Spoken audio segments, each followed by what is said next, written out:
Hello everyone and welcome to Crypto News, the crypto news channel.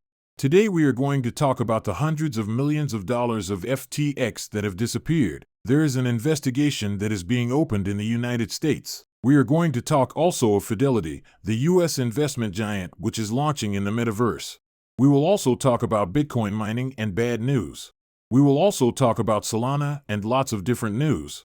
If you don't know this channel, feel free to subscribe to receive the best crypto news from the last 24 hours. You will also find in the description other interesting links. Let's talk about the price of cryptocurrencies today.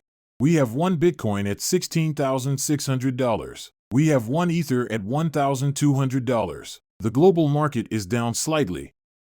Let's talk about a little update on yesterday's information around the NFTs that left SOLANA. The two big DeGods and Yoots NFTs projects who left the SOLANA blockchain. I was talking yesterday about a possible transfer window for projects with blockchains who would be ready to pay for NFTs projects to arrive on the blockchain. And there is a new article that came out on CoinDesk and which tells us that there were the founders of DeGods who asked the SOLANA Foundation for $5 million a few weeks ago. And they wouldn't have refused. It's still rumors. We don't know if it's true. But hey, the latest news show that this is probably what happened. And a priori, well, the movement of the transfer window from Yoots towards Polygon. And well, it was indeed in return for a scholarship of we do not know how much money was given it will have to be made public later. But Polygon paid Yoots well for Yoots to arrive on Polygon. So again, I think we're going to see it a lot of times, big projects that are paid to arrive on the blockchain. Like marketing for the blockchain in question is going to be a trend that is going to happen more and more.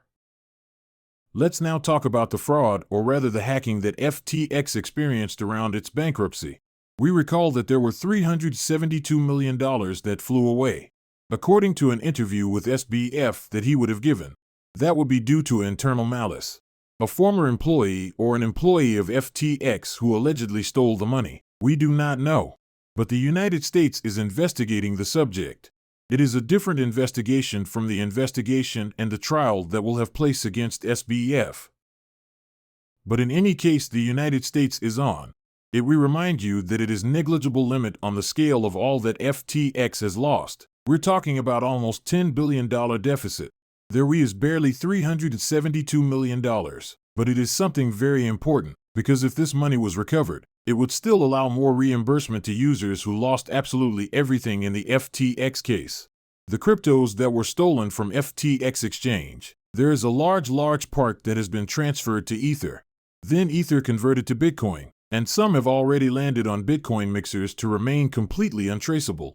So that's very difficult to recover all that. But you never know that if it's SBF who admits to being at the origin of all this, maybe he'll be part of it. We don't know. It's pure speculation. But the good thing is that US is investigating this point. I also spoke to you yesterday about hacking, or rather about a rug pull, on Defrost Finance, a centralized finance project on Avalanche. They lost more than $12 million. Within a few hours of intervals, or a few days, they had two versions of their protocol that were hacked, V1 and V2. V2, it was negligible, let's say, I think it was a few $100,000. V1, it was more than $12 million stolen. And finally, they said they had all recovered. All the people are trying to say it's clearly a rug pull that just happened. Because in order to be able to update and steal and do the update in question to get the money back, you had to do a manipulation change from Oracle plus then add a collateral token that wasn't in the list. Well, that was something that only the team that had the keys could perform that operation there. And ultimately, the fact that it returns everything quickly also shows. What people are saying that is that the team panicked and finally they returned everything so as not to have any problem with justice or other. Because the community, we will say, it realized that. So here is good news. Honestly, there I have more all confidence in this protocol, even if I did not necessarily have confidence before. But really it is very risky to continue to trust this team.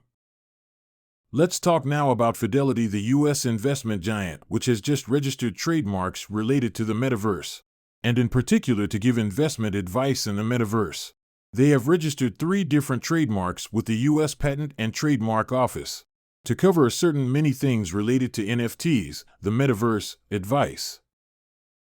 We can imagine Fidelity having an office on Decentraland or other side giving advice to investors, or even offering financial investments in the Metaverse. We are also in pure speculation, but I think that will happen. All the big brands are in the process of positioning themselves on the metaverses. Even if it is likely to happen today, if it ever happens, it wants to be ready to offer this type of service. Now let's talk about mining. Bitcoin mining. When we talk about mining, it's still very much mainly Bitcoin in terms of computing capacity. If we take all the computing power in the world, and there we have the prices of equipment for mine Bitcoin, the ASICs components which have fallen sharply. We have a drop of more than 80% compared to the peak in 2021. And the price per terahash has fallen by 80 to 90% depending on the equipment. We are talking about here, we are taking the example of certain equipment which peaked at $119 in terahash. Here we are at $15 per terahash. So really a sharp drop. Depending on the efficiency of the equipment afterwards, it can be modified. But it gives a good indication of here is equipment that is being sold massively, because it becomes difficult to be profitable, because there are companies that go bankrupt and sell their equipment because the miners give up, and they hope sell to recover a part of their invest. And speaking of a company in difficulty with mining, we can mention Argo Blockchain, a mining company which is listed on the stock exchange, which has just suspended the trading of its action on the Nasdaq. Why? Because they said we have a big announcement that will arrive on December 28th, and suddenly they said for the moment we will suspend all that. That may be a bankruptcy. Even if they have done everything to avoid bankruptcy, it will surely be more restructuring of the company to avoid going into Chapter 11, the protection regime for bankrupt companies US.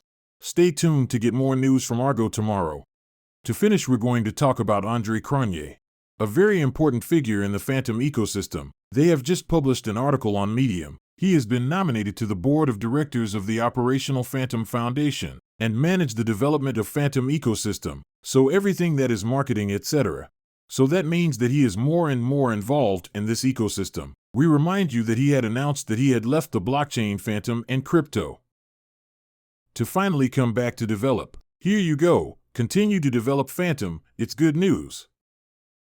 They published the state of their finances and they were doing very well. They had millions and dollars, enough to last for decades, or even 30 years, I believe, by only with stable coins and Bitcoin that they have. They have cash. They made a lot of money, so they are here for the long term. Very good news for the ecosystem, and especially anything around apps and decentralized finance codes or whatever on the Phantom ecosystem.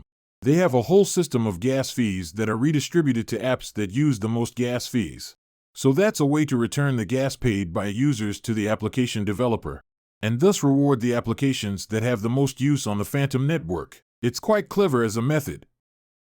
We will see if it will work if we manage to draw several applications, several developers to come and develop this ecosystem, which has known, we will say, a rather difficult year with a significant drop in the price of the token, etc.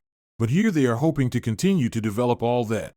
So here is what I had to say today on the crypto ecosystem. I hope you liked all this. If so, don't hesitate to like, to comment, to subscribe, and I'll see you tomorrow for the next video.